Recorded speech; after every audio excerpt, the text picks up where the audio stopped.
रोज रोज नेहमीचेच पोहे खाऊन कंटाळा आला असेल तर आज आपण एकदम हेल्दी आणि टेस्टी ओट्सचे पोहे बनवणार आहोत। बाजारात कुठेही ओट्स तुम्हाला आरामात मिळून जातील आणि अगदी सोपे करायला। त्यात आपण भाज्या घातल्यात त्यामुळे एकदम पोटभरीचा नाश्ता आहे। तर नमस्कार, मी अनिता नेता केदार रेसिपीज मराठीमध्ये तुमचं मनापासून स्वागत आहे। तर चला बघूया आपण आज हेल्दी आणि टेस्टी ओट्सचे पोहे। एकदम टेस्टी आणि हेल्दी ओट्सचे पोहे बनवण्यासाठी इथे मी घेतले ओट्स। बाजारात हे कुठेही मिळतात। तर इथे मी अर्धा कप ओट्स घेतलेले आहेत। त्यासाठी शेंगदाणे घेतलेले आहेत 2 चमचे। इथे मी भाज्या घेतलेल्या आहेत, आपल्या आवडीप्रमाणे भाज्या घालू शकतात। अर्धी वाटी कांदा घेतलेला आहे, शिमला मिरची 2 चमचे, गाजर 3 चमचे, 2 हिरव्या मिरच्या, कढीपत्त्याची पानं आणि लिंबू। आणि आपल्याला तेल लागणार आहे किंवा तुम्ही तूप पण घालू शकतात। आता इथे मी कढईत तेल घालून घेतलेलं आहे 1 चमचाभर। त्यात आपल्याला हे शेंगदाणे घालून तळून घ्यायचे आहेत छानपैकी। इथे तुम्ही बघू शकता शेंगदाण्याला 2 मिनिटात छान सोनेरी रंग आलेला आहे। आता हे असे कडेला उभे करायचे आणि काढून घ्यायचे आहेत।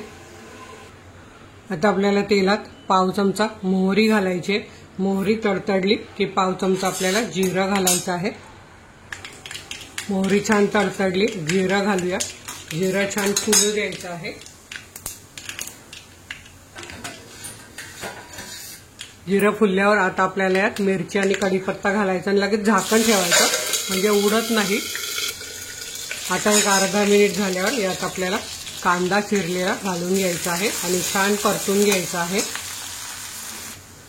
कांद्याला 1 मिनिट परतल्यावर सोनेरी रंग आल्यावर हे बघा थोडा ट्रान्सपरंट दिसतोय, तेव्हा आपण या भाज्या घालून घ्यायच्या आहेत आणि 1 मिनिटभर आपल्याला हे परतून घ्यायचे आहेत भाज्या।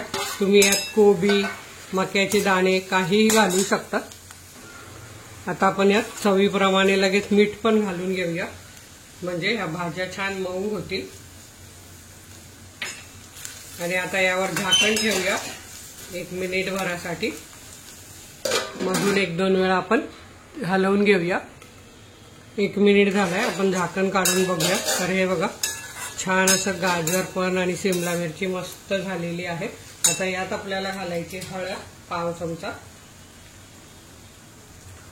आणि इथे लाल मिरची पावडर पाव चमचा घेते मी। काश्मीरी आणि बेडगी मिक्स मिरची आहे। आता हे असं परतून घेऊया।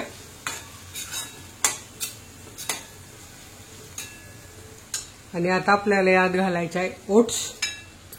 हे मिक्स करून घ्यायचे। हे आपल्याला भिजवायचे नाही, भाजायचे नाही, काही करायचे नाही। आता हे ओट्स मऊ होण्यासाठी आपल्याला यातला असा 2-3 वेळा पाण्याचा शिंतोडे देऊन घ्यायचे आहेत म्हणजे ओट्स छान मऊ होतील। हे बघा 2 वेळा दिले मी, अजून 1 वेळा देईन। आधी झाकण ठेवून त्याला वाफ देऊन घ्यायची आणि आपण 2 वेळा पाणी शिंपडून घेतलेलं, तेव्हा बघायचे हे मऊ झाले आहेत की नाही। तर हे बघा हे छान मऊ आणि मोकळे झालेले आहेत। आता यावर मस्त कोथिंबीर घालायची आहे आणि मिक्स करून घ्यायचे आणि पुन्हा फक्त अर्धा मिनिट याला अशी वाफ देऊन घ्यायची आहे। खूप टेस्टी लागतात हे।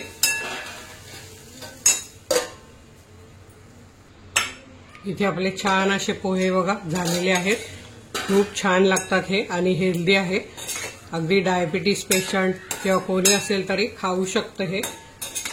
तर आता आपण हे प्लेटमध्ये काढून घेऊया।